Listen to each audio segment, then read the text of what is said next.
প্রথম কথায় নটোরিয়াস ক্রিমিনালকে দলে নেব না।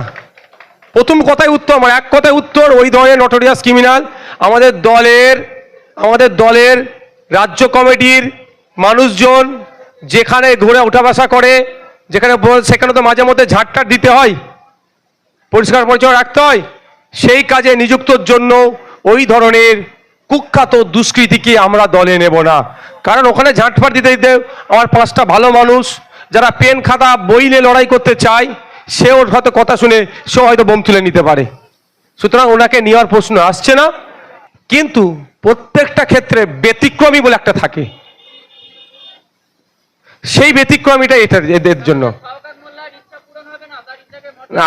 দেখুন, এর কথার সাথে কাজের দাম, কথা আর বাস্তবের সাথে মিল আছে।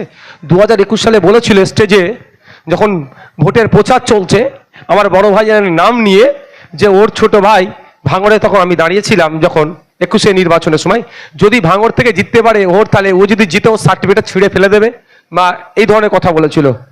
কই এই ঘটনা ঘটেছে? ওনার কথার সাথে কাজের মিল নেই। অনুরোধ করছি, ওর কোশ্চেন করে সময় নষ্ট করবেন না। যার যাকে ভালো লাগবে সে তার দিকে থাকবে, যার যে দল ভালো লাগবে করবে। দিনের শেষে আমরা ভাঙড়ের মানুষ, এটা মাথায় রেখে পলিটিক্স হোক। ভাঙড়ে এমন কোনো পরিবেশ না হয়ে যায়, সে 2023-এ পঞ্চায়েত নির্বাচনের সময় কারো মায়ের মা কাঁদছে, কোল খালি হয়ে গেছে, গুলিবিদ্ধ হয়ে গেছে, কারো বাড়ি ভাঙচুর হচ্ছে, এগুলো নয়। এক কথায়, কে কোন দলে যাবে, কোন দলে আসবে, কে কোন গ্রুপে থাকবে, সেটা আমি বেশি চর্চা করব না। তাদের দলের অভ্যন্তরীণ ব্যাপার কি করবে না করবে, শুধু অনুরোধ এটাই আমার, যে ভাঙড়ে হিংসা করবেন না। আপনারা রাজনৈতিক হিংসা করলে এনটিআর ভাঙড়ের মানুষের বদনাম হয়। আমরা চাইবো ভাঙড়ের মানুষের বদনাম না হয়, ভাঙড়ের মানুষ যাতে সুখে শান্তিতে থাকে।